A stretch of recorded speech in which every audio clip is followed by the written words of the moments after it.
Every sip of Coca-Cola brings you closer to the excitement of the FIFA World Cup 26.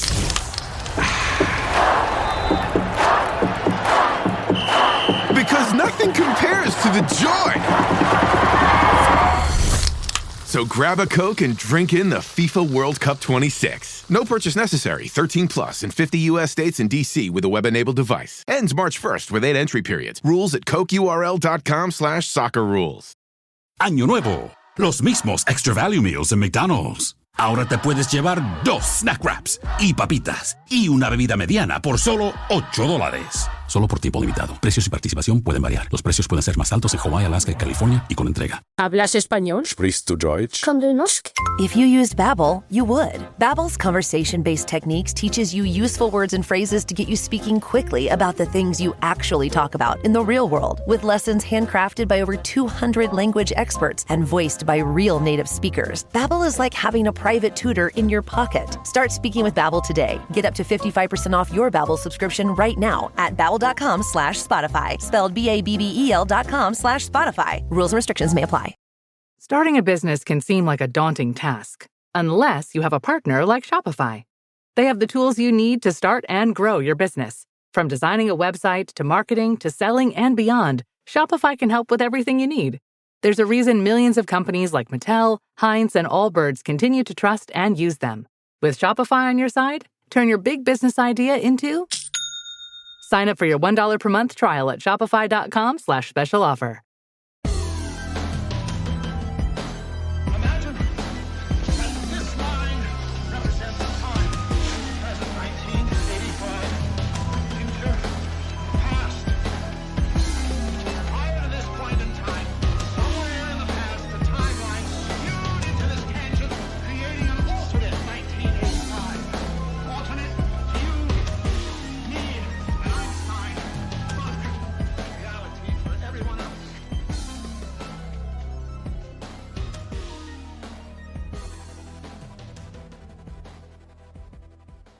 Welcome back to the Infinite Rabbit Hole. Last time, we pulled a thread with our guest, Coco Sianne Ryder, and what we uncovered was more chilling than we could ever predicted. That episode, Hidden Shadows of a Secret World, posed a sliver of the truth behind the occult practices, mind control, and celebrity lineage with the deepest, darkest corners of the entertainment system. The reaction was seismic. Since then, Coco has continued her mission to expose this systematic darkness, appearing on platforms like The Gareth Ike Show, to connect her personal trauma to the larger architecture of global control, censorship, and powerful elites. Tonight, we're going to dive into the audience questions you, the listeners, have been demanding answers to. Get ready to go deeper than ever before. Welcome back to Infinite Rabbit Hole. And welcome back, Coco. How you doing today? Hello. Very good. Thank you. Good, good. So you have been busy, very busy. Mm-hmm. Well, at least with Gareth Ike. Gareth Ike, how was that experience? I don't know. It's, I get so nervous around these things that I kind of go into an autopilot mode and I just go for it. Try not to think about it too much. I just imagining what Jeff would say to that. Jeff loves that. He calls it the flow state, and Right. It's what he claims he performs the best in. So, but Gareth Ike, that is a humongous platform, and I know that our numbers ticked quite well after your episode came out on his show. What was the overall response by the public to that show from your point of view? A lot of people seem to really like the way that I express myself. They said the way that I spoke was eloquent and that I had a sort of balanced point of view on all of these very difficult topics. So that was what I got mostly from the comment. Yeah, that's pretty much what the feedback I had too from our show. A lot of people sending a lot of respectful comments, a lot of messages from people sending me questions to ask you for a follow-up episode, because we had discussed at the end of our last episode that you would come back on and talk to us. Unfortunately, today it's just me. Jeff had something pop up pretty much last minute, so he is not able to make this, but I've got a ton of questions to go through that we can easily fill up all this time with.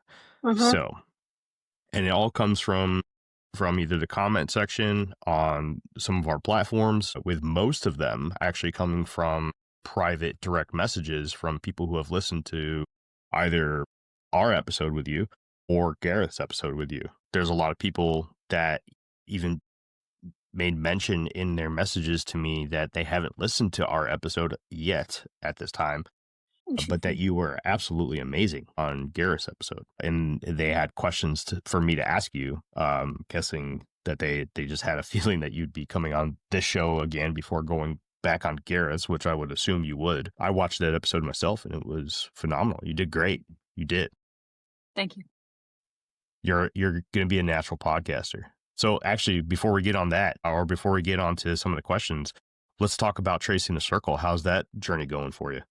Well, I actually wrote up the first episode months ago when I was thinking about writing a book, and then I kind of turned it into this whole doing a podcast thing because I decided to just come out with my story through this platform. So I might as well do it in that way, and it's a good way to reach people.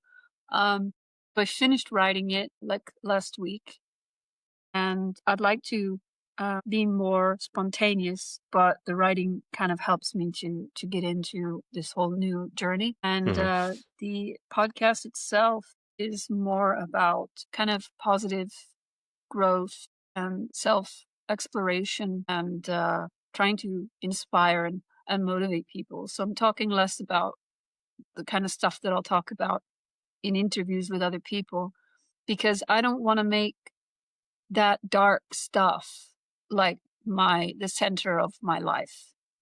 You know, I want to make the center of my life something that inspires goodness, you know, and it's a good thing to expose the dark things that I'm talking about, but it shouldn't necessarily be the center of my focus, you know? Yeah. We're gonna kind of dive into a little bit of dark stuff tonight too. A lot of questions from people that are very interested in some of this darker stuff. And by all means, if I ask a question tonight that you're not comfortable answering, which some of these are gonna, they're gonna dig pretty deep, just let me know and we'll move on to the next one. I did, when I first started gathering these questions after our first episode, I would ask everybody, hey, if I use your question on the show, would you like me to attach your name to it or anything like that? And overwhelmingly, people said no. Okay. So I left all of this without any names attached to it. That way I can ask your questions and people can still remain anonymous with their questions. There were one or two of them I pulled out of Gareth Ike's comment section, and I'll notate which one of those are if I end up reading them off tonight, just so that we can send people to the right place. But like I said, most of these are from my own DMs or comment section on our episode together. Anything that you got before we move into the questions? No, yes, I do have a list here of things that I'd like to go through. Perfect. About the black magic and the magic and the various things that go on there. But we have plenty of time to go through all of that start to finish. Take like an hour. So I'm ready now to go through all of these questions, answer any, all right. So yeah. Well, good. Mm-hmm. Good. All right. So one of them I've already kind of asked the first part to, so I'll just read the question in full, and then the second part is really where the question will be, because the first part I've already pretty much asked, like I said. But how has the public response been since your first appearance? We've talked about that. Yeah. And have you received any validation or any pushback on the claims you made about the hidden shadows you discussed? Not really. The only criticism that I saw come up a couple of times was that I was a bit vague. And that I was not really saying, I was saying a lot, but not really saying anything. Mm-hmm. Which is perfectly fine. I think it was more to do with the nature of the questions being asked that I was happy to answer, and the style of interview, because he was a radio host. They have a very particular way of going about things. And I think he understood that in that interview, he was sort of gathering information so that maybe for another interview, he would have more questions to ask. So that's the only criticism that I really got from that. We had a few comments that aligned pretty close with that, right? The vagueness, even in our show. And I felt like you were way more open on our show, but yeah, a little bit, right? But I would just like to remind people, you got to put yourself in her place, right? This is her first time coming out about this stuff. So I have something to say about that. People want details of events. They want me to recollect certain events and name names and say, this is where that happened and this is the date. And while I can do that, and I'm sure in some instances I will do that, that's not necessary. I don't need to do that. That's not what I'm here for. I'm trying to convey, for 12 years of experience of fighting against the dark network, which is 12 years. That's a long time. You learn a lot. So just repeating events, regurgitating events, that's useless when I have gathered so much valuable insight into how it works. That's where the valuable information is. And then, of course, I have my entire life, 31 years of experience of being born into this particular world. What's more valuable is the things that I've learned, not repeating things that have happened. So I'll just say that one. No, it's a good point. It really is. It's not. What would I guess my follow-up question to anybody leaving those kind of comments would be, what would they do with that information anyways? I don't see what it would do. It's the fact that we have somebody on record putting pen to paper and saying this is happening. I think that's, in my point of view, more important, right? We have somebody that's taking a step forward and being brave about it. All right. So the second question that I had here. So you spoke about mind control within the entertainment industry. Can you elaborate on what you meant by lineage of celebrity? And I guess a follow-up part, and this is strictly mine here, and this is something I'm curious about. Do you believe that it was your lineage that made you a target for this particularly? Well, this is interesting because actually it's the very first thing that I wrote down on my list to talk about. How do they select individuals? So there's multiple reasons, and it really depends on what kind of interest they have in you. It can be to do with bloodline and lineage. In my case, I think it's probably less to do with bloodline, though there might be something there that I'm not really aware of, and more to do with, when I say less to do with bloodline, I'm talking about the elite bloodlines. So that's a whole other thing. But the fact that my grandfather is Donovan, my father is Sianne Ryder, there is obviously something unique and special about my family to have all of this energy, all of this creative energy, and all of these individuals that have had a voice on the world stage in some way or another. And the fact that my great-grandfather was a Freemason might have something to do with it. So the fact that all of that is there, I'm exposed, right? So I'm born into this world where there are occultists, there is military, and there is intelligence involved. And they notice children that have been born. Now, sometimes you get lower level individuals who see certain children that have been born and they go, this could be a good cash cow just because of who their parents are. But then you have much more interesting side, which is you have people who are into astrology, and they can tell just by your birth chart or even your birth date or even your life path number in numerology that you are a powerful individual and can have a very successful future in certain things, and they can figure out how you might be useful. And then you have people who are literally just able to see your energy, see your spark. They can look at you and they just know. this one is special. This one is useful. And obviously there are different purposes. There are different kinds of usefulness. There are usefulness in the sense of just harvesting energy. And then there's usefulness in the sense of we can put this person into the entertainment sphere or the political sphere, and we can groom them and train them for a particular career path. And that happens in military as well, in politics, and even in the criminal world in different ways. So the fact that I'm born into this world means that I'm surrounded by people who are paying attention to these things. I'm surrounded by individuals who have already this kind of lifestyle, this kind of mindset, you know? So, all right, let's move into one, because I feel like this is, it's not a direct segue, but it's a pretty good one. This is probably the most asked question that I got, and this is one that I also grabbed from Gareth's comment section, but also from my comment section, also from multiple DMs. What's next? So after revealing such profound secrets, right? What is your personal focus now? What are your next steps in this whole endeavor? Well, I've only just begun to reveal how the magic works and the mind control works. And then there's a technological aspect that I'll get to, not in this interview fully. Looks like we lost her. In another It's one. like, there's a lot of very important things the that I'd government like to go doesn't want into us talking detail about about this. because it doesn't just concern me, it concerns no.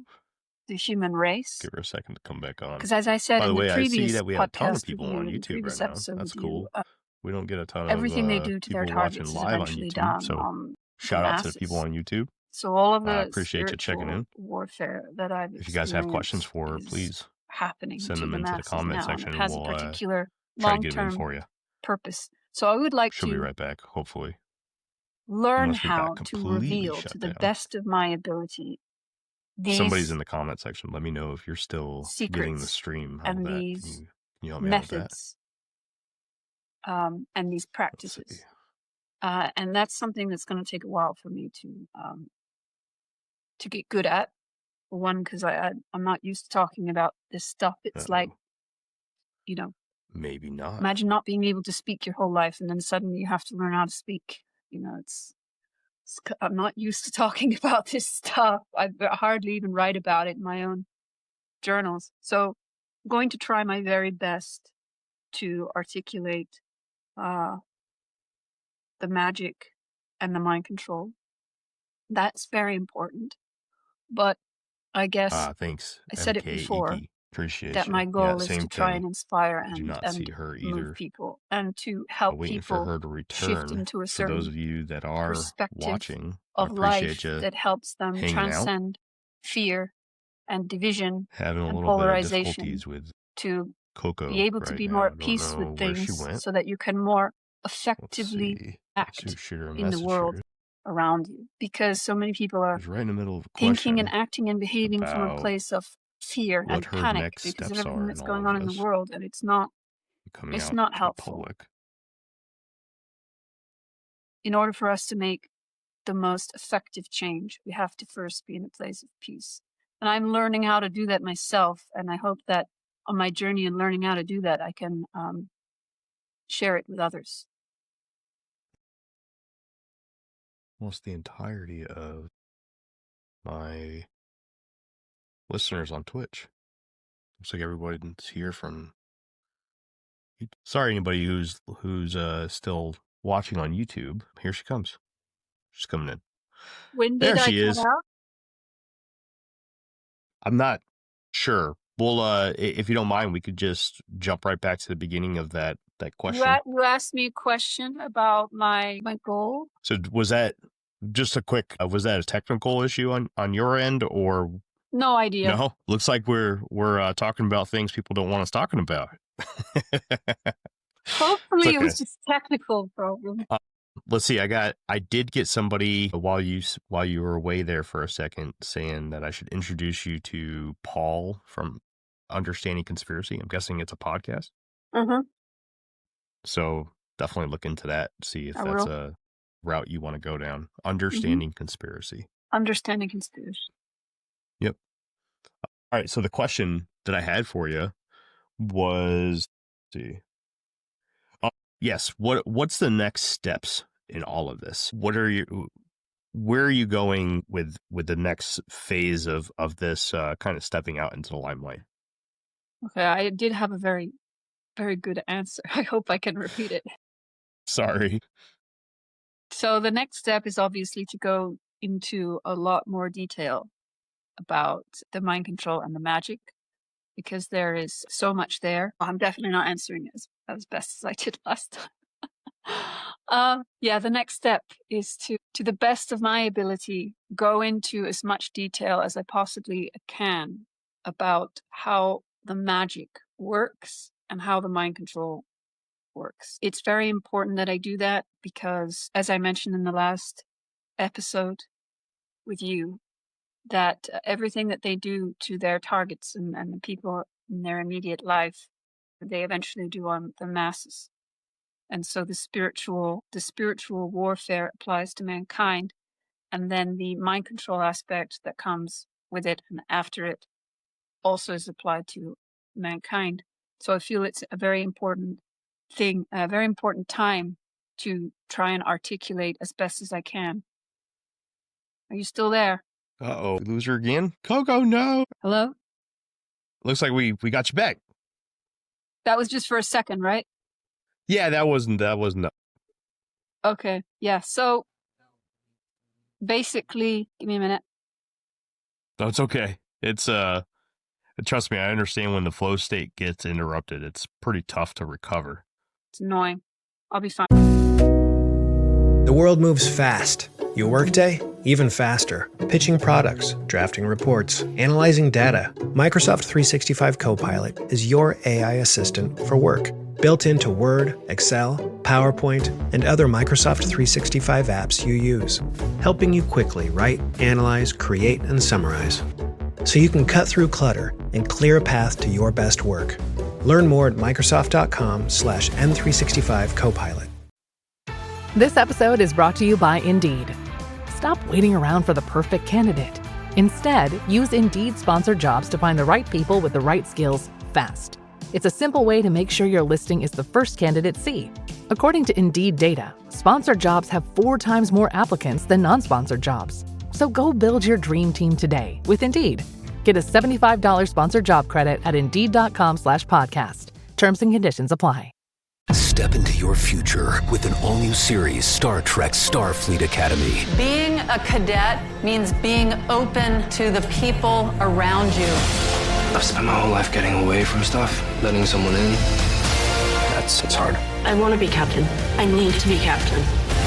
Holly Hunter and Paul Giamatti star. You'll encounter challenges your predecessors never had to imagine. Starfleet Academy. New series now streaming on Paramount Plus. Are you a forward thinker? Then you need an HR and finance platform that thinks like you do. Workday is the AI platform that helps propel your organization, your workforce, and your industry into the future. Workday, moving business forever forward. I'm sorry. Don't be sorry. So yeah, this is where I was going with that. My ability to communicate these things is not great because I kept all of this to myself for so many years. Imagine not speaking your whole life and then suddenly being expected to know how to speak. That's how I feel right now. And I've written a lot in my own journals and diaries, and I talk to myself a lot. But talking to other people about these things, it's a learning process. And I would like to learn as best as I can how to describe and explain all of these things so that it can maybe help mankind. And then in the long run, the long-term goal is to help shift people's perspectives in a way, in what I'm going through myself, which is to shift my perspective out of a fear-based mindset and go into a mindset of peace and acceptance, which is what I'm learning to do right now. Because if you're in a place of fear and panic and overwhelming sadness and pain, you cannot act to the best of your ability to effect change. So in order for you to change the things to the best of our ability, we have to first be at peace. And we can only find peace with all the horror in the world if we first accept it. And that's something that we all really refuse to do. Why would I accept all this horror? I have to be in panic. I have to be afraid. I have to be angry. And of course, these are all natural responses, but it clouds the mind. It clouds the vision. And so I'm hoping that sharing my own journey in overcoming these obstacles, these mental obstacles, will help others to shift their perspective and be more compassionate and more peaceful and more courageous in the way that they approach the problems going on in the world. Well, good stuff. I like the way that you're approaching all of this. It's I know a lot of people were kind of leaving comments about the whole vagueness and everything, but there's a lot of safety that has to be kept in mind with releasing a lot of this stuff. Before we jump into some more stuff, I just want to give a shout out to YouTube. There's a ton of people that are chiming in on YouTube right now, or at least on the watcher count. I have a couple comments coming through. This is not our normal recording time. We're actually about 3 hours early, trying to help Coco out so that she's not doing the interview at 3 a.m. again. So she'd be a little cognitive. So I just want to give a shout out to the people on YouTube. We usually don't get a huge watcher list from YouTube. So we're live. We're live on YouTube right now as well. Yep. Yeah. Oh, yeah. We're live on all of my socials right now. Oh, okay. Yep. So we typically go live everywhere. My volume is lower than Coco. Uh-oh. What's that? Can you hear me tapping? Yeah. Looks like we got a couple podcasts that I've talked about you recently. Oh, really? Yep. Knights of the Storm on Rumble, and then we got somebody else. Karen Carpenter said that she shared a clip from Coco on her podcast yesterday too. So Karen, if you can drop the name of your podcast, I'll go ahead and give you guys a shout out too. So that's awesome. All right. So you're getting a lot of playtime right now, getting out there, and I'm happy to be able to do that for you. And I appreciate you coming on this show. That's awesome. But you're really reaching a lot of people right now. How do you feel about that? How do you feel about the whole just generally reaching more people with this information? You know, in a very kind of like calm and balanced way, it terrifies me. As I said at the beginning, I'm terrified of success, because it means that once you succeed in something, you have to keep going, because you've got all of this encouragement, and it's good encouragement. And I'm so used to being so stagnant in my life. And then being connected to all of these people, so many people that are inspired by you. And there's always that idea of, or that notion that if they had entered into the wrong pocket of your mind and got to know you better, they might not actually like you. And so is any of this really genuine? There's that, I don't know if I'm overthinking. I probably am overthinking it, because I feel things very deeply, and I get attached to people. I really feel deep connections and attachments to people. And it's very strange to connect with so many strangers all at once. There's a whole philosophical conundrum there that's just running through my whole being. So I don't know how to answer that question. Well, I think that it's legit, right? People definitely are very interested in what you have to say. They have a lot of respect for what you have to say. People are showing up to this episode right now just to hear you talk. I could tell you right now, I don't usually have these numbers on YouTube when I talk. So it's definitely, there's a lot showing here for the respect that people have for you. And it looks like the Knights of the Storm was the name of that podcast. So I don't know if we have two people from the same podcast here or if it's one person, but I do apologize. Knights of the Storm, check that out if you guys want to hear a clip from Coco and hear their takes on it. But all right, you ready for another question? Yeah. All right. Let's see. Protective measures. We've talked a lot about vagueness and everything, right? What are some other protective measures that you are utilizing in order to make sure that you're not necessarily putting out too much information or putting out the wrong information or any information that's going to get you necessarily in trouble? I think the last 12 years of my silence was my protective measure, because the last 12 years of my silence, I've been figuring out how best, or I've been figuring out, not been figuring out, I mean, after 12 years of silence, I only now have come to the conclusion of what's of the best value to share, what will help people. The fact that I held my tongue for 12 years and allowed myself to develop and grow and to get a better grasp on what's going on. The fact that I have the last 12 years mostly learnt the things that I've learnt through my intuitive capacity, my claircognitive and claircognizance and clairsentience, those capacities that I have that have caught the attention of some very dangerous and powerful occultists. Those capacities have allowed me to uncover and reveal all of these secrets without actually being deeply involved in all of these things. I think I mentioned before that I'm the kind of person, yes, in the last podcast, I'm the kind of person that's not supposed to know any of these things that are going on, but I do, because I just pay a lot of attention, and it's pissed off a lot of people who invested a lot in me to go down certain roads, let's say yellow brick roads that they had paved for me so many times. I didn't go down it, and that's upset people. So the protective measure is really the fact that I don't really have any information that could put me in any immediate danger because of the way I came about the information. Now, I could be really stupid and start saying a lot of names and places and times and things that I don't really have evidence for, but could definitely upset a few people. And that's to do with the aspect of the criminal network that utilizes children. But I don't have anything that I can say that could make any difference there. All it could do is bring problems into my life. It's not going to help anyone. So if I wasn't being smart, that could, focusing the energy on the wrong area, right? So the main protective measure is my energy at the moment, staying out of fear frequency, and having an ideal and a goal, which is to the benefit of myself and everyone that I can reach. Something that is positive and good.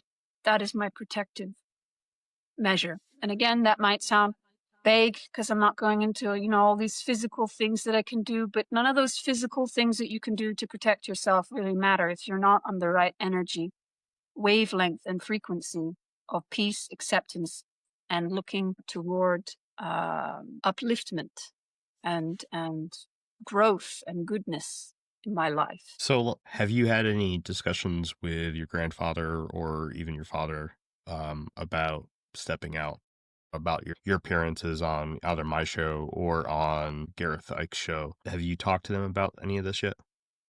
I don't really talk to my father a lot. I still haven't sent them their Christmas gifts from last year. My grandfather, I really hope that no one in my family sees any of these interviews. They probably will. And I'm prepared for that. But really, no, I don't think me sharing any of this stuff is going to make them very happy. Because for one, I don't think they really understand why I'm doing it. And that's fine. But no, I mentioned on Gareth Ike that if I try to talk to my grandparents about these things, they have these protective self-defense barriers where they can't really talk about the dark things going on around them in their life. They have to focus on the good things. And I think that's perfectly fine for people their age, coming from the world that they came from, the 60s and everything. That's their path. And it's my path to unravel all of the darkness. And that's not an easy thing to take on. Well, that question came live off of one of our YouTube watchers, MK Iggy. So I just wanted to make sure I give credit to them. I added a little bit about your grandfather, but just thank you for posting your questions in the comments. Please have them keep coming, and I'll fit them in when I can for sure. Something that I'm pretty curious about: has there been any censorship push towards you in this at all from either the entities that have originally done any of this to or with you, or from mainstream media entities, anything at all? Has there been any effort to try to censor you? I think the effort to try to censor me has, been ongoing for the last 12 years. They were more preventative measures. And now I'm at this point, I realize that most of what they do is an illusion. They're masters of illusion. So I'm here, I'm talking. Maybe in the last couple of weeks, some things have popped up here and there, but nothing that I don't really want to talk about that or focus my energy on that, because I don't want to feed into that. I don't want to feed into that. Let's just say I'm fine. Everything's fine. I'm going to keep going ahead and nothing's stopping me. So I got another question that just came through. This is from that podcast, Knights of the Storm. Looks like we have the two hosts in here right now. One of those hosts wants to know, did you know immediately that COVID was a trauma mind control agenda? Well, I mean, I've been following people like David Icke and Alex Jones since I was 16. They've been talking about the huge, what are they, those huge facilities where they have body bags and stuff since I was 16, So they've been talking about they're going to do this big thing for so many years, and that was the big thing. So yes, I knew immediately that was the big thing. The question is, did I think that the virus was real, was a real threat from the beginning? And honestly, I don't think I did. I don't think I ever took it seriously at all. Because for one, in the history of mankind, when have we locked down the entire planet all at once for a virus? If we're going to die, let us fucking die. Who's supposed to die is going to die. And you can't stop that kind of transmissible virus. You can slow it down slightly, but you can't stop it from reaching its end goal. You can't. So there's no point in shutting down the whole world. So for me, this is all performative from the first moment. I just want to share a little bit of information that, so recently we've been kicked off of TikTok. And I think the whole TikTok and how that's been influenced, or the influence that it's had on just the global script, if you will. When COVID first started, and I'm probably going to get some sort of message from YouTube or some other socials that we're on right now about how I shouldn't say naughty words like COVID. But when COVID first started, I remember we could say lockdowns instead of COVID. Oh, I don't care. I personally couldn't care less. Right. No, I do a podcast on conspiracies, and it is what it is. It's the nature of it. It is. There you go. So I remember when the whole COVID thing first started. I was still in the Navy at the time, and I remember two specific clips on news channels, pretty much anywhere where I was, because I want to say I was traveling back and forth between Virginia and California to do some detachments during that time frame. And it was, I believe, France was one of them. There was a hospital in France, or many clips coming out of France, where they were showing the body bags that you had just talked about, right? Where they were just lining them up outside of the hospital. But I think the real mistake that they made was that they also were showing clips from hospitals in New York City, and people were flooding to TikTok, nurses and other practitioners in the medical field that are around or in these hospitals were sending clips of them unloading these body bags out of shipping containers, and truckloads of them. Instead of taking them away from the hospital, they were loading them up outside to basically they were staging this. And it was really eye-opening to myself at that time that, this is kind of like my aha moment. My co-host, Jeff, that would typically be here with us tonight, is, he understands how this stuff goes already, but this was kind of like my introduction to, hey, everything you see is not how it actually is. Yeah.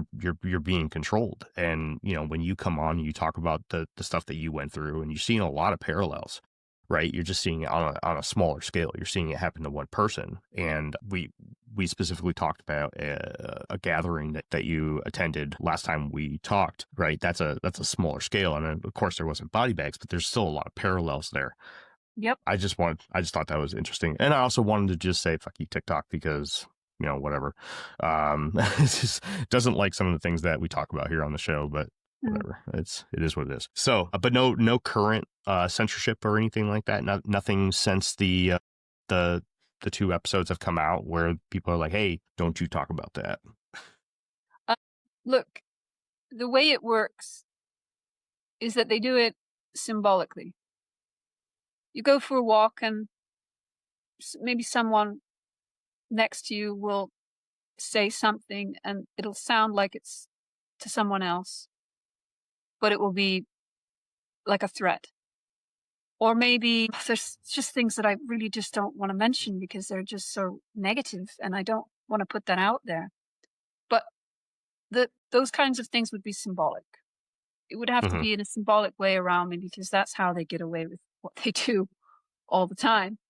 And then, of course, I have a big interview coming up on the 11th, and for some reason on the 11th, that's the day that the people are coming to take the internet away because we canceled it because I don't want internet in the house anymore. And I just find it funny that they've chosen that particular day when I'm going to do a very big interview. And I don't have any other way to use the internet right now because my partner's away for a couple of weeks. So I'm in the countryside and all I've got is my phone internet and the landline internet. So hopefully it will work out on the day of the big interview. So I'm more like looking out for things like, you know, is the internet going to work? That kind of thing. I think it will be fine. I think if anything, there'll be a few moments here and there where it'll go out. You know, it's about illusion more than anything else. Yeah. I've been doing this podcast for 5 years now, and I can tell you one thing from experience with it. It's when you start getting into the really deep topics that internet just randomly cuts out. It's crazy. And I know a lot of people, there'll be messages in my DMs after this episode goes live where, you know, because when you had broken off there for a minute, the interruption that we had, I had said, oh, somebody doesn't want us talking about this. And I make mention of that pretty much every time that it happens. And somebody wants to message me and say, man, you know, you stop getting full of yourself. You know, nobody cares about your little podcast or whatever. And it's like, well, it's pretty convenient that every time it happens, it's specifically when we're diving into some really dark stuff. We never get this when we talk about, like, let's say cryptids. Like if we're talking about Bigfoot with a Bigfoot researcher, we don't get interrupted. But when we're talking about like some of the really deep, dark, twisted truths of the underbelly of the celebrity lifestyle and world and the network, then the internet goes out. You know, most of these people are under surveillance all the time. Oh yeah. So And of course. Yeah. Cool. Let's trying to keep it going. I have a bad habit of sidetracking into other things. I do it all the time. That's why it's called the Well, Infinite let me Rabbit know Hole. when we get to like just a bit over. As a contractor, I don't pay for materials I don't use. So why would I pay for stuff I don't need in my mobile plan? That's why my Biz plan from Verizon Business is so perfect. Now I can choose exactly what I want, and I only pay for what I need. Right now, with my Biz plan, get our best price, as low as $25 a line. Visit Verizon.com/business to get started today. New lines only. Price per month with 5+ lines. Includes auto pay and paper-free billing and promotional discounts. Taxes, fees, economic adjustment charge. Applicable add-ons, prices, and terms apply. Guarantee applies to base monthly rate and stated discounts only. Add-on prices additional. Offers in March 31st, 2026. An hour, because I would eventually like to get into some of these things. Well, how about this? Let's dive into what you're wanting to get into so we can make sure we get that. And then with any time at the end, if you want to answer some more questions, then we'll dive into that. And if not, I mean, you're always welcome to come back on the show. We've talked about possibly doing a third already, so there'll be questions for next time too. Well, something that my grandparents taught me, you know, my grandfather was one of the most famous people on the planet for quite a few years. And that does something, you know, that's a lot. He could have spent the rest of his life in very influential and powerful circles. But for whatever reason, and there's good reasons and bad reasons, he decided to live a more low-profile life, sold his mansion and bought houses in more normal residential areas and went to theaters or clubs that were more intimate rather than doing large tours and things like that. And whenever we stayed in nice hotels, we wouldn't stay in like, it's one of those big ones, like the Four Seasons and stuff like that. We wouldn't stay in those huge, massive, fancy hotels. We had the money to, but we'd stay in the more intimate ones. And instead of buying Gucci and Prada, they would buy, things from boutiques that were handmade. And so I had this, lived this kind of life where my family had all of the potential to go in all of these big directions, but they decided to keep things small and intimate.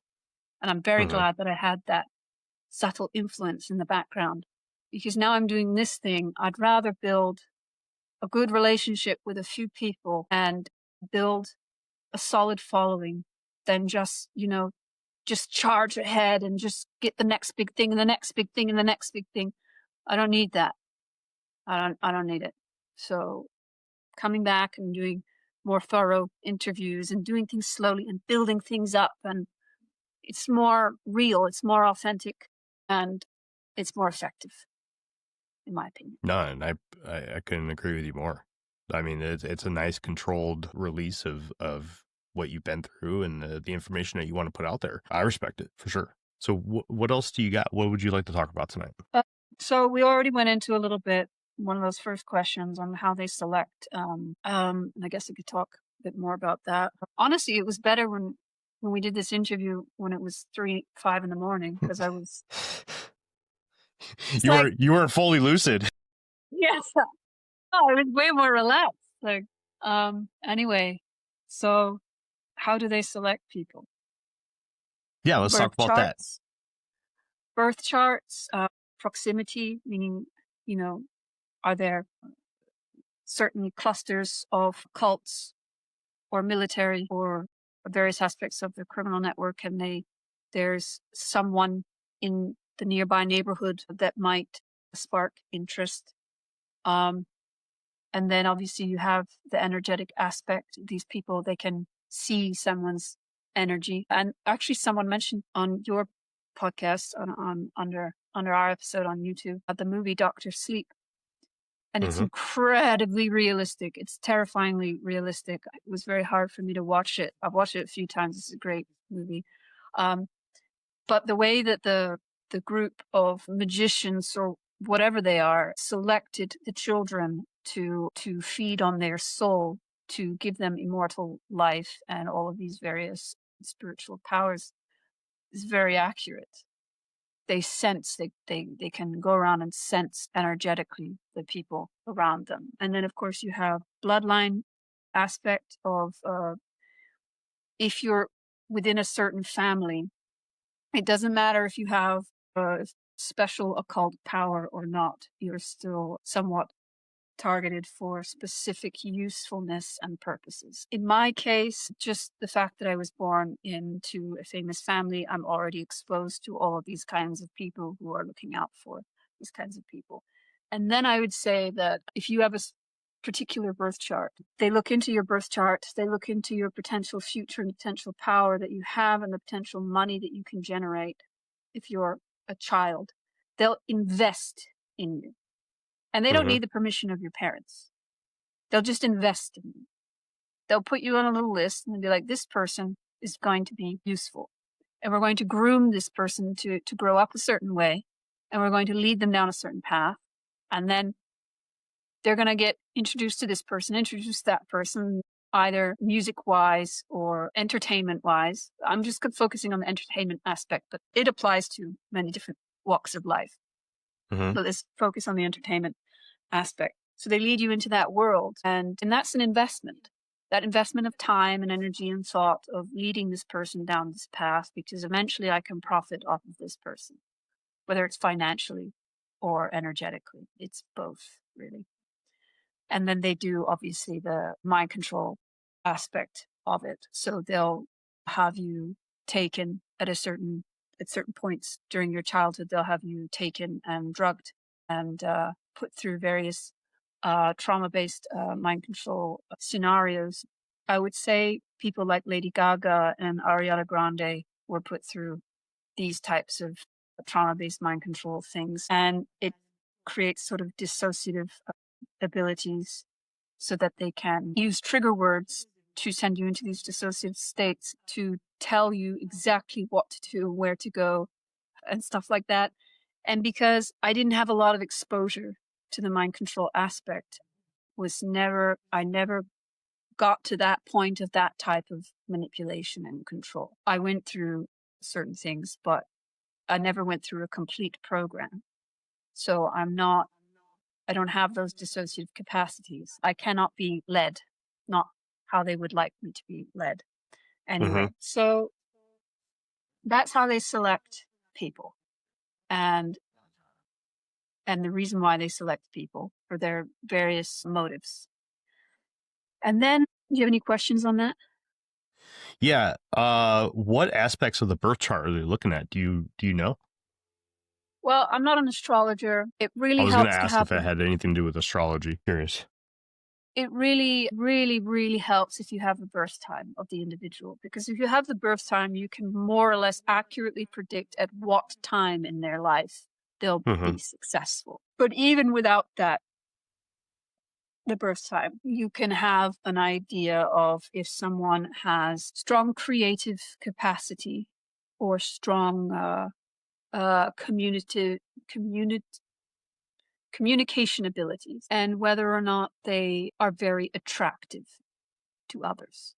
All the things you would want in someone in entertainment. So I can't give you specific signs or placements or anything like that. I'm not an astrologer, but an astrologer could. That's as much as I can say about that.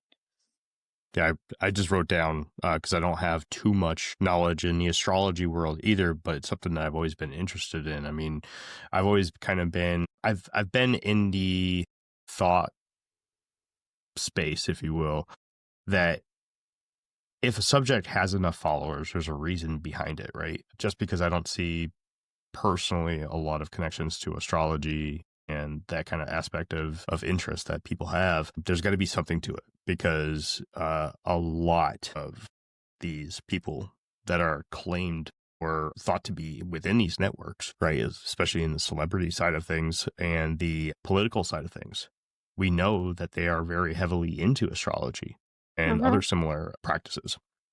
So I actually just wrote down here, look for a good astrologer to see. Everything is based off of astrology. Everything. All of the sacred books, all of the big world events in history, everything. When they do various ceremonies like bringing in a new queen or a new king or a new pope or a new emperor or a new politician for thousands of years, everything is based off of astrology. Everything. Yeah, I need to find a good guest that can really break that down. Yes. I had somebody come on, or was going to come on, who I thought was going to be able to break this down very well for us, but they blew us off 3 times in a row. Yeah, and it was the day of recording too. No, that's terrible. Looks like we got our first chat from Twitch. Looks like Twitch is starting to build back up. Spectrum Assassin, longtime listener of the show, comes in and checks us out all the time. Says it's numerology. It can be used to determine your type. Sorry, it could Spectrum. be used? It could be used to determine your type. Yes.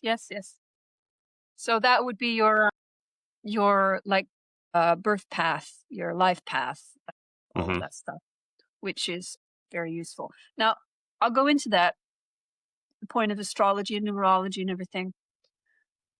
The entire universe is this vast web of cogs and wheels, and every single thing is connected. Everything. And if you are in tune in the right way, you can make connections between everything and reveal pretty much anything about anything. If you're in tune, if you can tune in onto that web that vast universal web. Everything is there. It's mathematics. And of course, you have to have a certain kind of mind to be an astrologer or a numerologist. You have to have a certain kind of mind. You can't just be a mathematician or a physicist. You have to be open to emotion, to shifts within human consciousness, to shifts within the human race at large, and the various ages and cycles that we go through. You have to pay attention to things.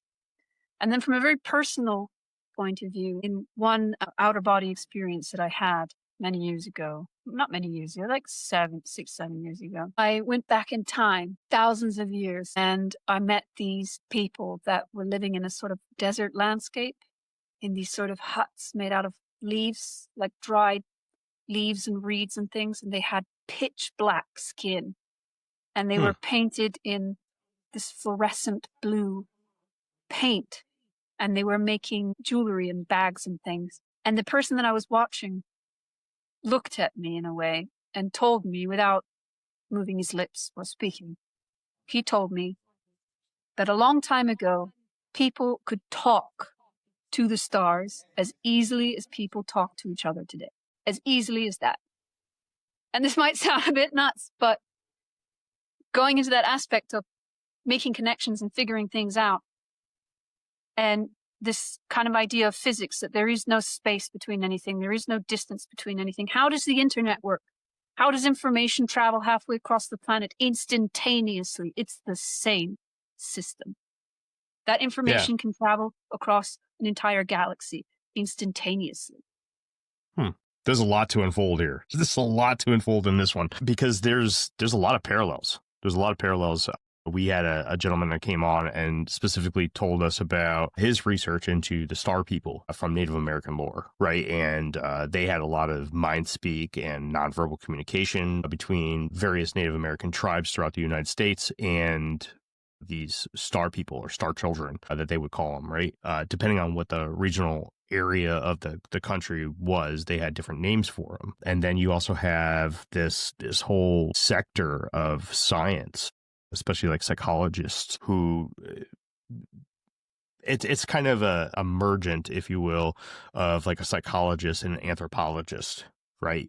Who believe that verbal communication was built because of population, right? Because of the density of people with population density. Okay. Right. How many people you can fit so into a basically, square mile. The need for verbal communication became a need eventually. It became Correct. a necessity.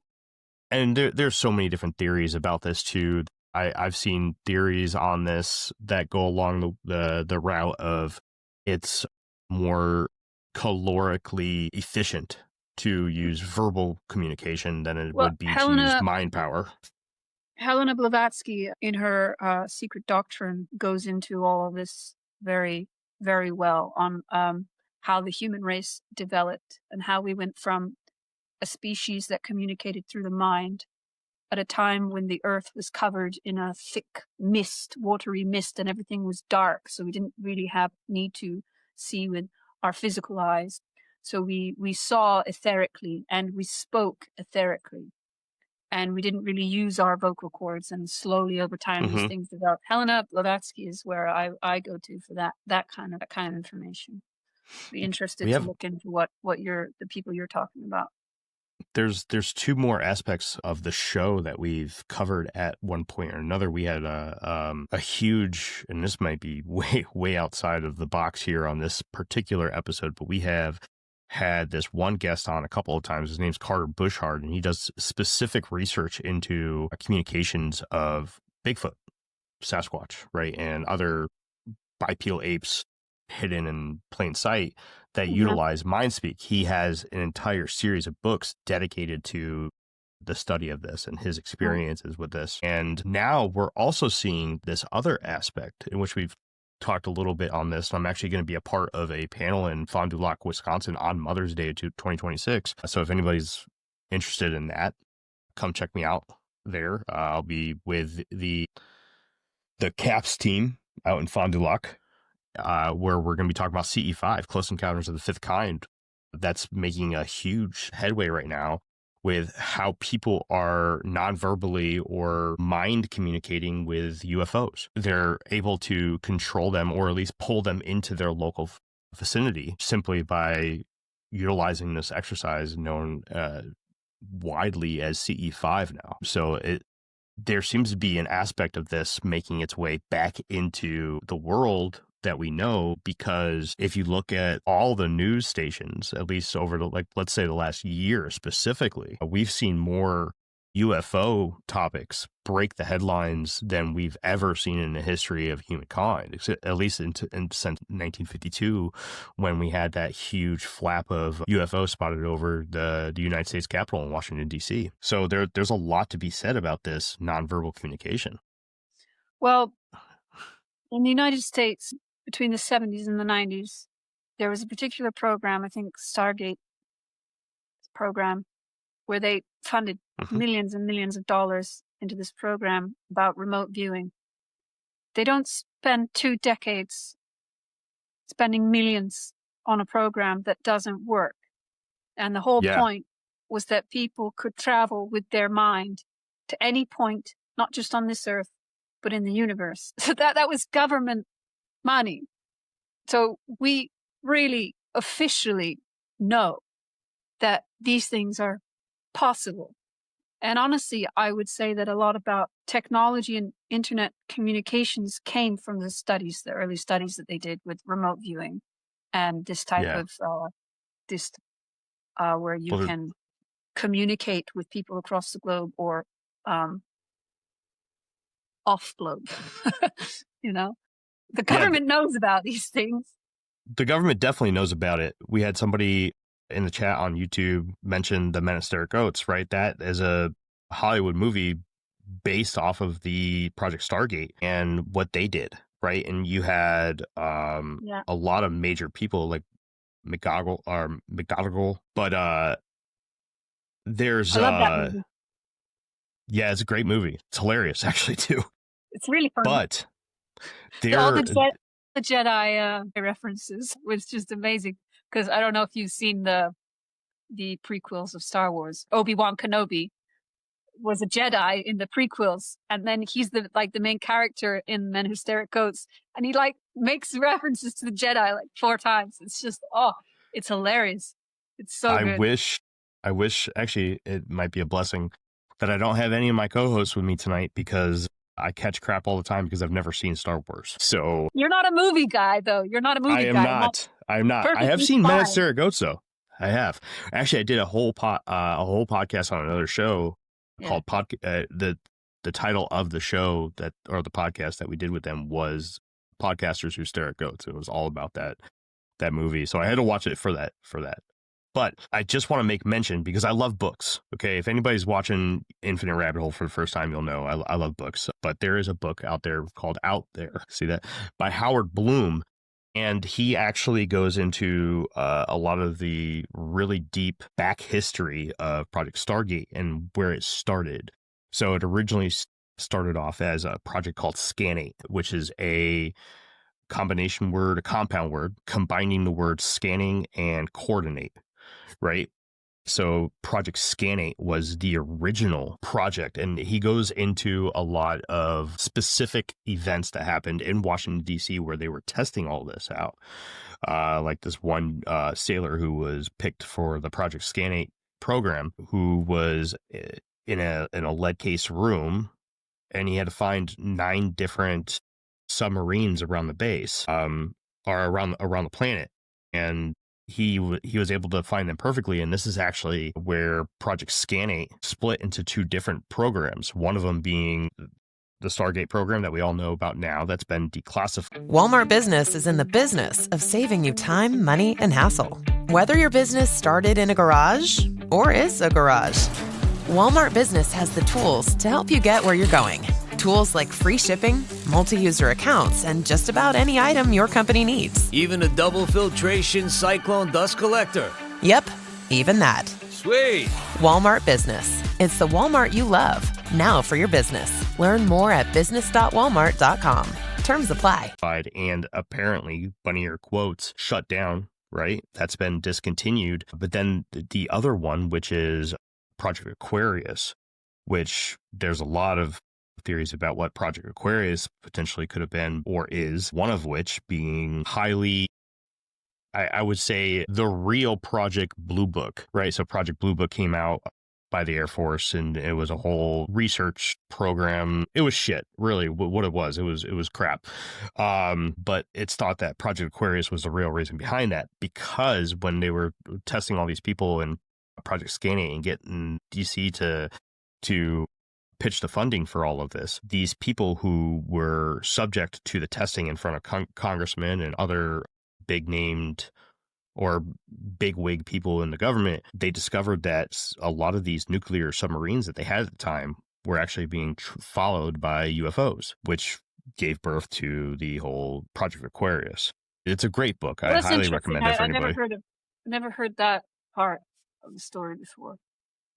Yeah, it's very interesting. I do, while we're on the subject of books, I bought a book last time we talked, like I do with a lot of my guests. I buy books all the time. The Astral Body and Other Astral Phenomena. You recommended this book to me. Does this cover any of the stuff that you were just talking about when it comes to like astrology and birth charts and stuff? Is that all covered in this? I haven't read it yet. No, it's not. It's not an astrology book. It's one of, I think, 5 books about the various spiritual bodies of man, and it just tries to give a very detailed and thorough understanding of the function and anatomy, let's say, of each of these bodies. So it's a very, what do you call it? Like a very clinical kind of book, you know?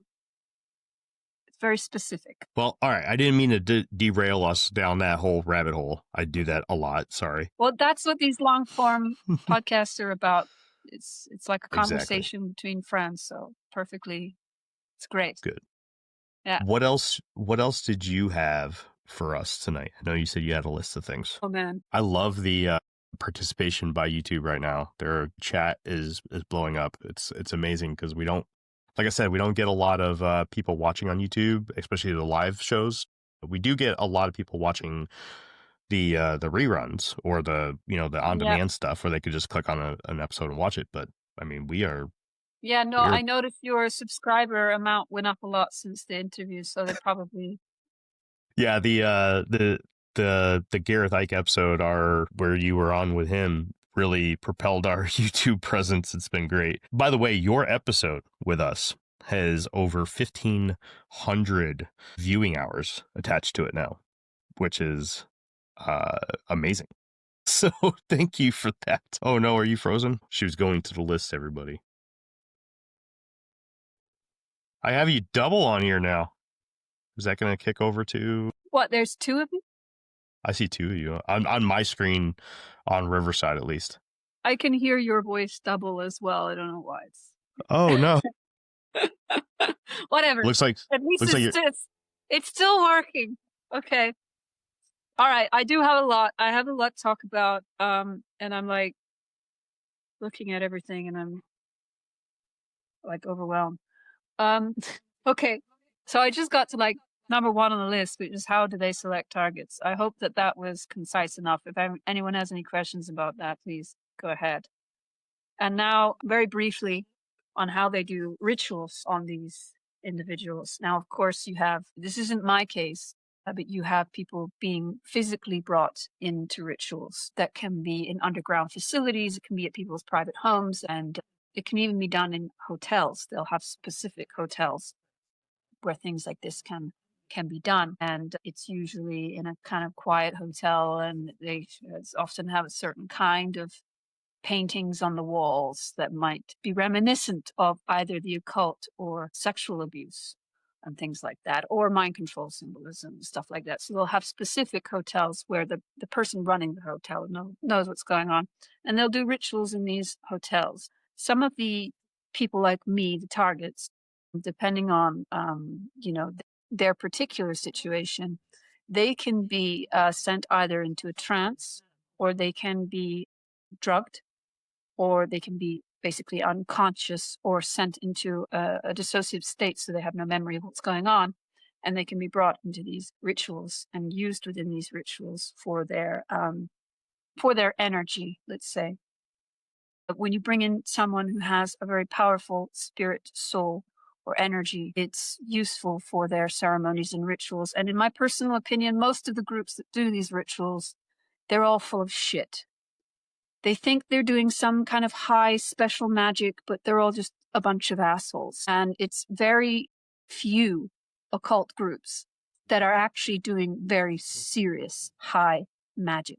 A lot of these people are just bored, perverted, old fucks who just want something to do. And yes, there is energy and spirituality, and there's magic going on, but it's not of a high order. It's a very lowly order, especially when you find these sort of cult-like groups in these small villages in the middle of nowhere, because they're everywhere. These cults, it can be in a village up a mountain in the middle of nowhere where you would least expect it, but there'll be signs, there'll be signs. So there's that aspect. But then on someone like me, who I don't have the dissociative aspect. Maybe there was 1 or 2 times in my life where I was taken without my knowledge. But if they're going to do rituals on me, it's either been in like an apartment that I was staying at. They'll rent out the apartment next door and they'll do a ritual next to me. Or within a hotel, I'll be staying at a hotel and they would have planned this in advance. And they would have brought people into the hotel to do the ritual in another room with me close. But then, of course, you don't actually need to be in physical proximity. When you're asleep, they can call to you. They can call to you and they can summon your consciousness within a ritual and utilize your energy for their particular ritual. So another aspect that we spoke about in the previous podcast with you was how the network functions and where they get various practitioners and occultists. So you'll have very important, powerful occult groups who really know what they're doing. And they're sort of at the center. And there's more than one across the world, but they're sort of at the center of wherever they are. And then you have a lot of various occult groups and schools and groups, and where, even in my local town, they'll have, my local city, they'll have, you'll find these pamphlets around that are like inviting young students to come and try gnosis and Gnostic magic and stuff like that. They'll invite you, and then they have a lot of useful people that they can say, okay, we're learning how to do gnosis, or we're learning how to do magic, we're learning how to do psychic abilities and stuff like that in our little course. It's all very innocent, but the person within the course or within the group or the teacher or the master, they're connected to this network. And if some higher up within the network needs to utilize some individual for some lower kind of work, to say, for example, magically groom an individual in a certain way, they can contact one of the people within one of these groups where they're learning how to develop psychic power. And the teacher will go, hey, I want you to do a particular exercise. I'd like you to go to the bridge, and I'd like you at this specific hour, and I'd like you to tune in to this specific person, and they'll give them a name, or they'll give a photograph. I'd like you to tune in on this particular person, and I'd like you to call them to you. And they'll send their student off to the bridge, and the student will go there, and they'll go into their, whatever it is, meditation or trance or imaginative process, and they'll start calling this person energetically. And sometimes it can work and sometimes it cannot work. If the target is someone who's very psychically in tune, they'll go there. They'll think, I want to walk to the bridge. I don't know why, I just want to walk to the bridge. It's thought transference, basically. So they can use useful idiots for exercises like that on targets that they want to keep up with on a regular basis. But the people, the higher ups who are interested in that person, obviously they have lives, So I hope this is making sense, but to give an idea of how vast the network is and how that those aspects work. And then you have different levels of practitioners, right? You have the higher ups who are very well versed in magic and know exactly what they're doing. And then you have various skilled witches, psychics and seers and things like that they can use for various purposes, who are outside of the higher group. They don't take part in rituals. They don't show up to the meetings, but they're important contacts. And then the lower level people would be the ones, like I mentioned, the student that was sent on a certain task. And then the kinds of people that they use. They have low vibratory people and they have high vibratory people, depending on what kind of outcome they want. So they can use mentally ill people and they can use disabled people, because these people generate a lot of negative energy. They use them for generating negative energy. They use them for attracting demonic and low vibratory entities. They use them either within rituals or within targeting certain individuals energetically and spiritually. And then they can have people who are very high vibratory people, who are actually very beautiful, wonderful, incredible, amazing psychics and seers. And they use them when they want to inspire something within someone. And usually this high vibratory practitioner does not realize they are working for the network. They think they are doing a favor for a friend. So different levels of useful individuals for a hierarchy within the network. And then they have you have the different methods of magic. You have things sort of like voodoo. I won't say it's voodoo, but it's what we associate voodoo with. Like shrines, candles, animal sacrifice, pins, and things like that. And all of that, you can have individuals who focus on doing that type of magic. Then you have individuals who do ceremonial magic, which is usually more than one person, but can be one person on their own. The ceremonial magic is the kind of classic, what you would consider Crowleyan magic, where they draw the circle and they have a dagger and they have certain words that they chant to certain gods and things like that. And then you have trance and meditation, where a person is either on their own or in a group and they just go into a trance. They go into a meditation. Every group, every practitioner has their own thing. And then, of course, you have the astral travel, which can happen when you lay down and you leave your body. Or you have the remote viewing. And the remote viewing is very interesting, because when you're seeking to target someone energetically and magically, well, before I go into that, one of the training methods for remote viewing, well, just for building up spiritual abilities in general, is learning how to transfer your consciousness into objects or animals. So you'll go into a meditation and you'll learn you'll focus on transferring your consciousness into this jar of honey, and you'll imagine seeing the room around you from that jar of honey's perspective. And you'll do that with things around you, and then you can do it with a tree, and then you'll move up to practicing with animals to transfer your consciousness into animals, which is something that's well known with mythology. The witch who transfers her consciousness into a crow. Yeah, right? A lot of birds. A lot of them. Yeah, birds. And then you have the whole thing about werewolves, where it was dark sorcerers transferring their consciousness into wolves so that they could go and satiate their desire to munch on. That particular, I took from this particular kind of story, I've taken from the book that you've got. There's a section in there about werewolves that you might find fun. Anyway, so where was I going with this? Transferring the consciousness into objects, into things, to build up your spiritual abilities and awareness and your psychic abilities. Now, when you're targeting an individual to either gain control over them spiritually or to harvest their energy or turn them into a battery, you can use that kind of remote viewing or transferal of consciousness going into their body. You want to transfer your consciousness into you can't take over someone's body, not without very hardcore, serious, continuous work. It's a lot of work, because you have to break through all of the barriers, all of the spiritual bodies. You have to put holes through them. You have to bring them down lower vibratory.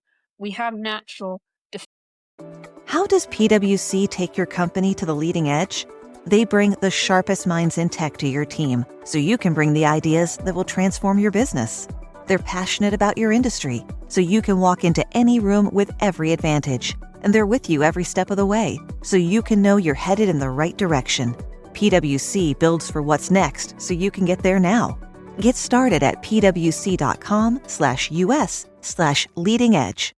It's football season, and you can now get almost anything you need for game day delivered with Uber Eats. What do we mean by almost? Well, you can't get a running back delivered, but you can get baby back ribs delivered. A strong defense? No. A strong deodorant? Yes. A six-pack of abs? Nope. Six-pack of beer? Yes. Get almost anything for game day delivered with Uber Eats, official on-demand food delivery partner of the NFL. Order now. Alcohol 21 plus and in select cities. Product availability varies by region. See app for details. Defense mechanisms around us, but they can get to a certain stage of degradation through this process where they can transfer their consciousness into certain organs of yours and certain chakras within your body. And those would be exercises to slowly, eventually, the goal is to have as much control over you as possible and to disconnect your human consciousness from your soul consciousness.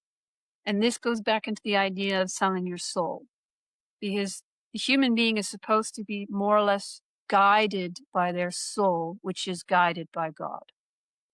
And if you can muck up all of the various things that we have in place to connect us to our soul, that guidance is not so easily given. So they want to replace the guidance from your soul with the guidance from the occultist. That's the closest thing you can get to selling your soul. Your soul is still there, but they've pushed it down into this, as far away from your physical consciousness as possible. And then they've taken that role of guidance. So now, occultly and magically, they can send you ideas. They can tell you where to go and tell you what to think through magical means. Now, of course, you can do this with mind control technology as well. But I think the mind control stuff, if it's done to a real extent, that it's doing all of those things as well. It's breaking you down spiritually. And I don't think that the mind control really works without the degradation of the spirit bodies. Any questions? Yes, got a bunch. Let's see. Just working from the bottom up. One from YouTube. Can you ask her if they use drugs and addicts for harvesting and as conduits or portals? I think of people who use methamphetamine and the shadow people they commonly see. It's actually a great question. Well, yes, that could be very possible because drug addiction, you generate a lot of chaotic energy and they utilize this chaotic energy in their own magic. So yes, that's very possible. As I said, that they use mentally ill people. There could be drugs involved as well. When I say they use mentally ill people, I mean really they'll bring in someone who's very mentally ill into a cult-like setting. They'll teach them spiritual practices, ceremonial magic and things like that, knowing that that person is deeply disturbed and that they will generate a lot of negative energy. And it's like you have a toolkit. You're one of these elites. You have a toolkit. Who do I need to use today? This very mentally disturbed individual with very negative things surrounding them who's also has knowledge of magic? Or do I need a very high vibratory, spiritually sound individual for the work that I wish to achieve in this particular goal? So they have this vast toolkit of different kinds of individuals that they can utilize for their occult purposes, which is it's nuts. Yeah, I'm seeing a lot of connections made here. Last time you were on, we talked heavily, or briefly, but heavily, on the concept of the chakra and how the sexual chakra was often manipulated by some of these people within the network in order to gain control.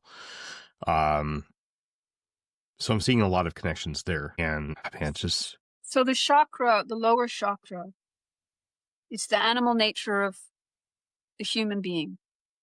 And our purpose as human beings is to transcend out of our animal nature into a higher consciousness. What is our animal nature? Our animal nature is our immediate pleasures, thirsts, hungers, desires, and the immediate things that we can to get to satiate ourselves. Those are our lower animal desires and natures. And the sex chakra is precisely that.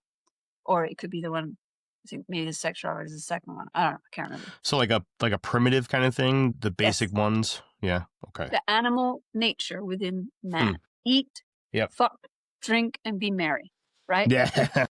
And we are supposed to transcend that to have higher experiences and be more intellectual and more compassionate, more spiritual. We're supposed to stop and think before we act and not just act and be like, I'm going to take that because I need that now. I want it. I want that food now. You know, you have to think first and you have to be conscious of what you're doing. So the lower chakra, that's where they get into your animal nature because it's the easiest point of attack. You know, everyone wants sex, you know, everyone wants food. Everyone enjoys food and sex. So can we distort and twist and pervert their sexual nature? And then through that perversion and distortion that we've instilled in them, manipulate them and guide them towards even more perverse and corrupt things. And that's the point of a lot of the abuse. Introducing a lot of this abuse at a young age perverts the mind so that you have more perverted desires and needs and a way to control you through that. So all connected. I do have a question here that I believe was asked twice. Are the locations used for programming on certain ley lines? Are you familiar with ley lines? I haven't thought about this, but I would say absolutely yes. Absolutely yes, because it's not just ley lines, it's any place that generates some kind of power. Maybe ley lines have a particular use or purpose. My grandparents' house is on a ley line, and well, it's very hard to sleep there. You're woken up. You're woken up throughout the night, and you're woken up like multiple times throughout the night. It's a nightmare. So I guess depending on what purpose the ceremony is for, they'll use it on ley lines or various energetic places. Very interesting. And I do apologize if I'm getting away from some people's questions here. Chat's going pretty quick, and I'm waiting for open times to ask questions. So I apologize if I skipped over a few. Coco, do you have anything else that you would like to put out today? How far along are we? We're at 1 hour and 45 minutes. Wow. So the usefulness of the targets. We talked about the usefulness of the practitioners. We didn't talk about the usefulness of the targets, not in detail. So some targets have a high vibratory energy. So say you have a child who's born into a family of occultists, and the cult aspect is secret. It's not known to the child. And that child was born special with a very powerful soul and energy, very beautiful, shining light inside them. That child will be brought into the ceremonies and rituals to connect them to the divine and utilize the divine energy within the child for their rituals. Not just the child, but as they grow older and depending on how things go, the adult can consciously join the cult or they can continue to be used against their knowledge. So that's the purpose of high vibratory soul. And then you have low vibratory souls, low vibratory people, targets. They can be utilized for specific purposes as well, depending on what they need. Usefulness aspect is also the mind control aspect. Kind of already spoke about that, I guess, where they get into your mind and are able to direct you. And depending on, if you're in their entertainment or if you're in politics or if there's something useful about you. It's manipulation. And then there's the aspect of being a battery.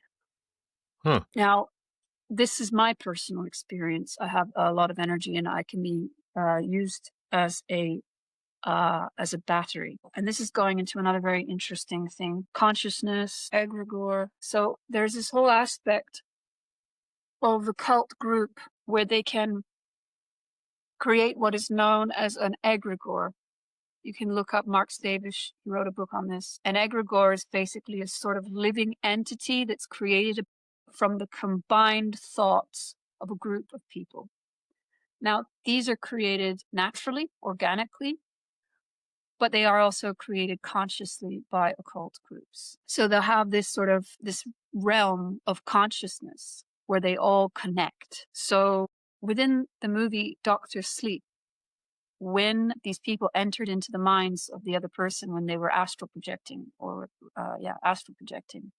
they go into their mind world, their dream world, and everyone has a different mind world, dream world that relates to them, right?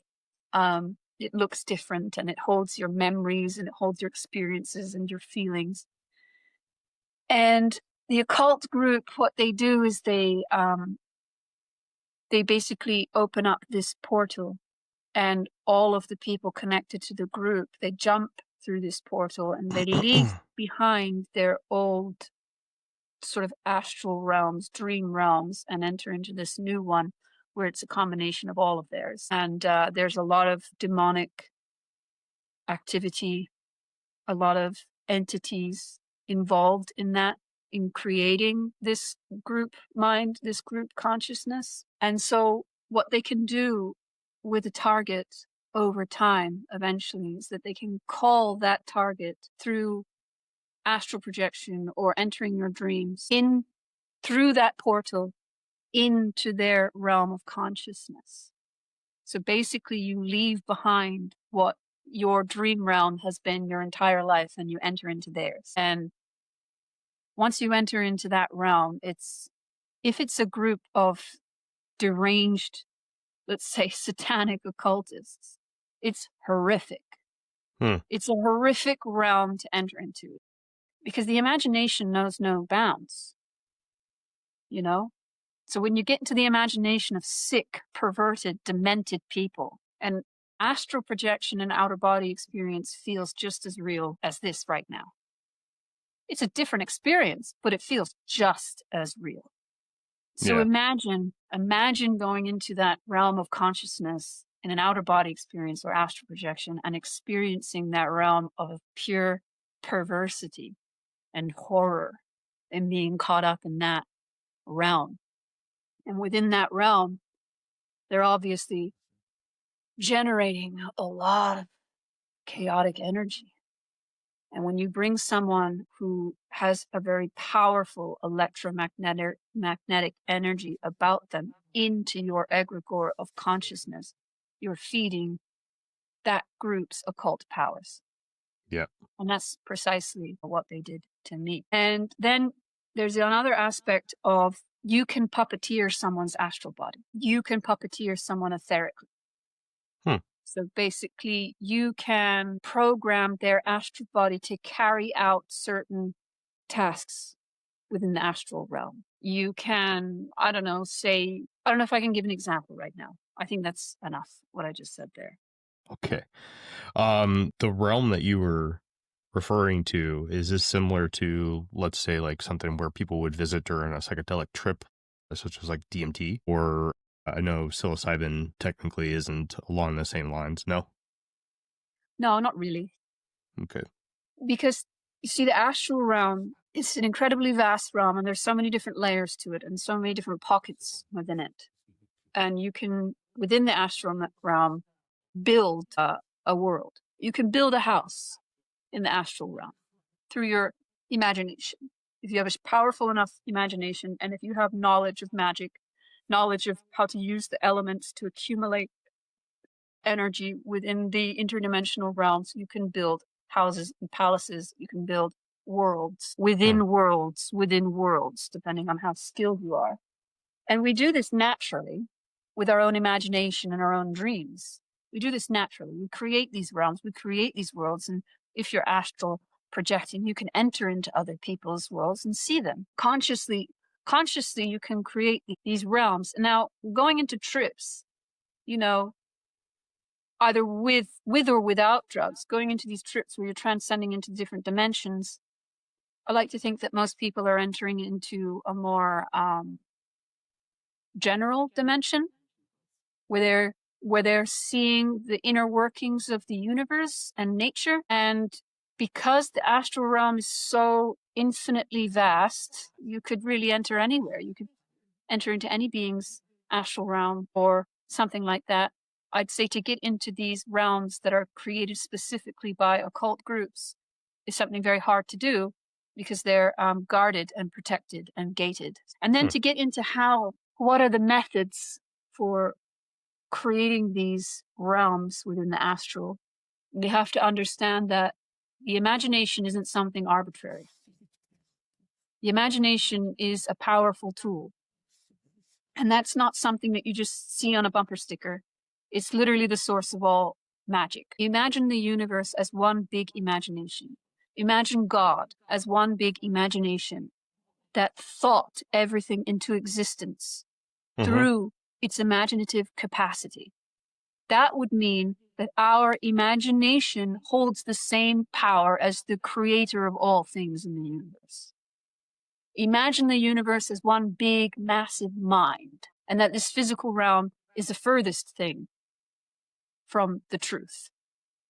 And that to get closer to that true realm where everything comes from, enter into the mind, enter into the imagination. Very, very interesting concepts. We've talked a lot about similar things. I'm gonna stay away from that because we would have another 2-hour conversation on that alone. I think I've said enough. I mean, whatever you want to ask. Well, I got a question from somebody on Twitch, a Spectrum Assassin, who wants to know, what about someone who's been able to travel in dreams since a young age, having wild dreams that have never been seen before, so it couldn't be a conjuring of the subconscious? He means that when he traveled in his dreams, he's seen places that he'd never seen before, so it has to be something coming from someone somewhere else? Is that what he's trying to say? Spectrum, if you could clarify the question, I could re-ask, or if you could answer her question. I got somebody from YouTube asking, was your grandfather a victim of the programming? Again, if you're not comfortable answering certain things, just... Well, perfectly fine. I want to respect my grandparents' privacy in a way. I haven't even spoken about these things with them.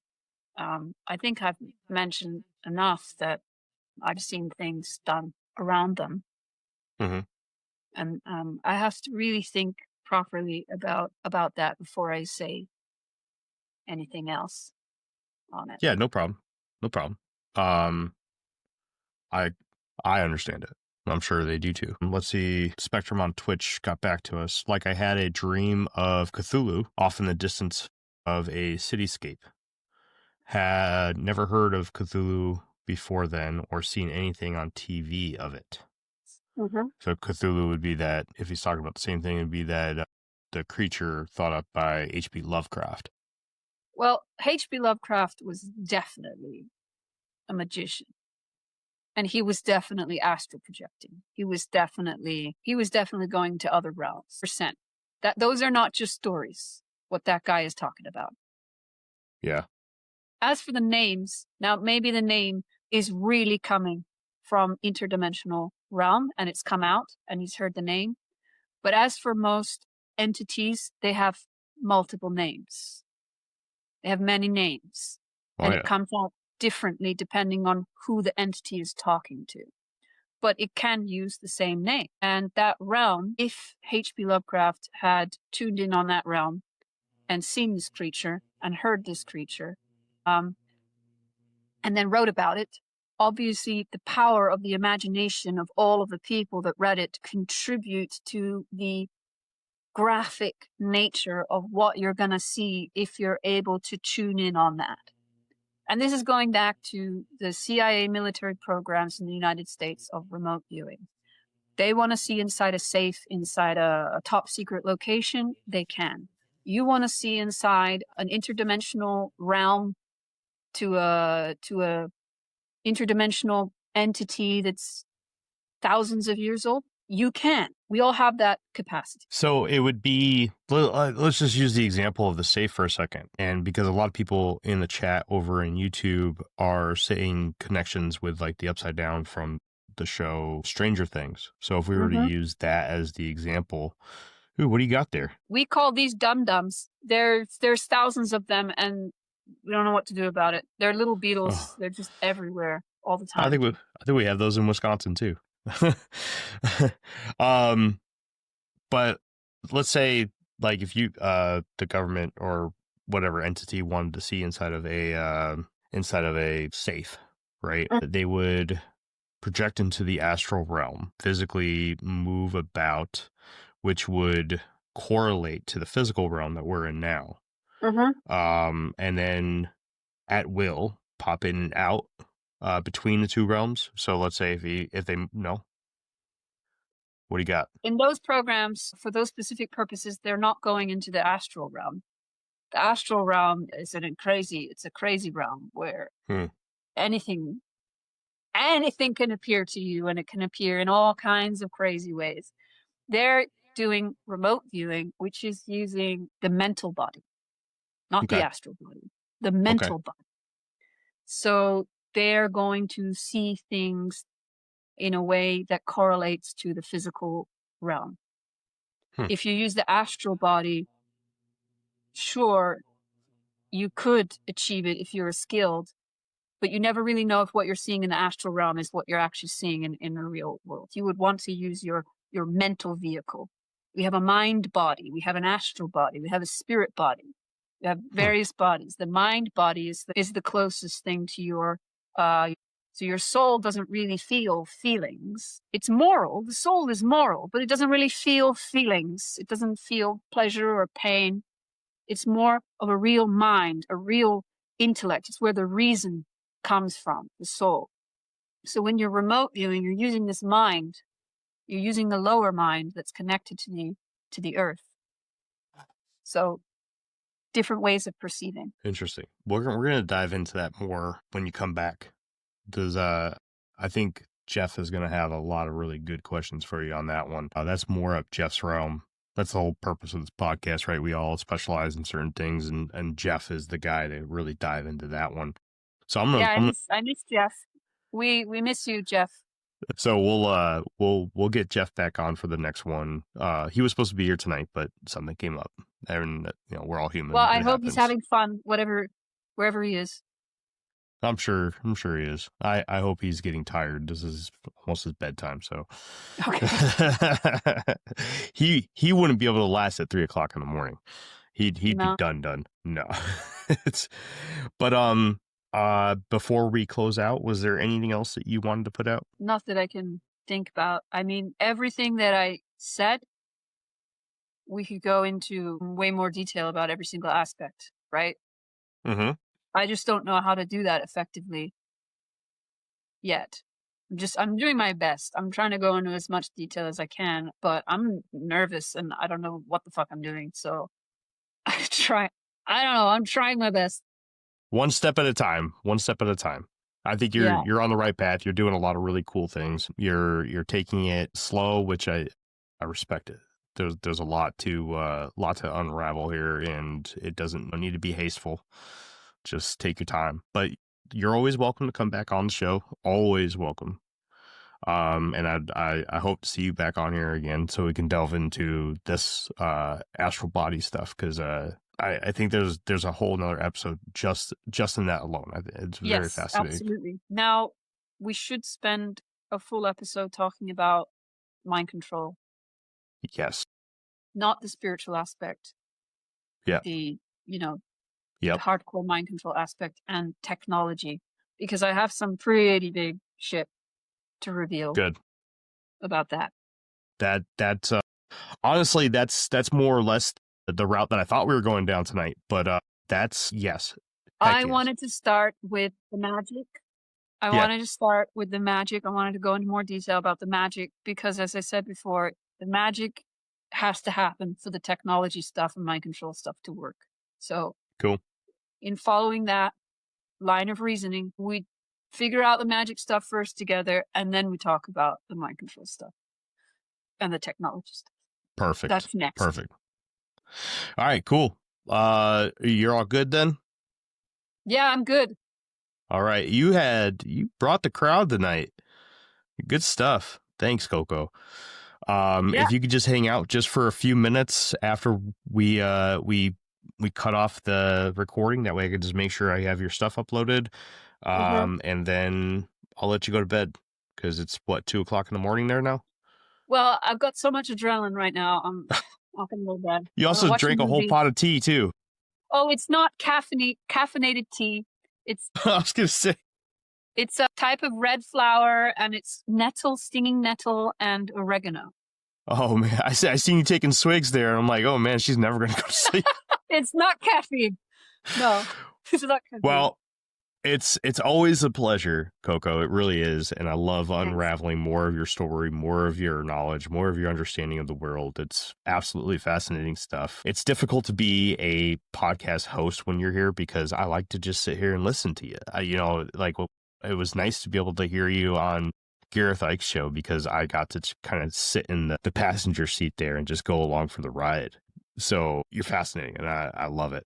I love it. Well, I love your energy, and I love Jeff's energy. I like talking with you guys. I feel, very comfortable. You guys are very cool. So I appreciate that. Good stuff. Well, ditto. Seriously, amazing stuff. All right. Well, that has been another episode of the Infinite Rabbit Hole podcast. Just a few quick announcements. We have episode 250 coming up here pretty soon, which I do have a special surprise for everybody. I will be unveiling more information on a project that I've been working on for over a year now for episode 250. Thank you to everybody that took the time to come out and listen to this episode. Thank you to everybody who came out just solely for Coco. I can almost guarantee that a majority of you did just that, and I appreciate you coming by and asking the questions. Watch more of his episodes. There's almost 250 of them if you want to, but they're not all as high quality as Coco. There are some good ones. Don't get me wrong. There's some amazing ones, but Coco really brings the house. Anyways, thank you, everybody. And until next time, we'll see you in the next fork in the path of the Infinite Rabbit Hole. Bye, everybody. Hey, everybody. Thanks for checking out the Infinite Rabbit Hole podcast. If you're looking for more of our stuff, head on over to infiniterabbithole.com, where you can find links to all the podcast players that we are available on, and even our video platforms such as TikTok and YouTube. While you're there, make sure to check out all the links for our socials and hit that follow so you know when all the new stuff from our podcast comes out. And until next time, travelers, we'll see you right here in the next fork in the path of the Infinite Rabbit Hole. Bye.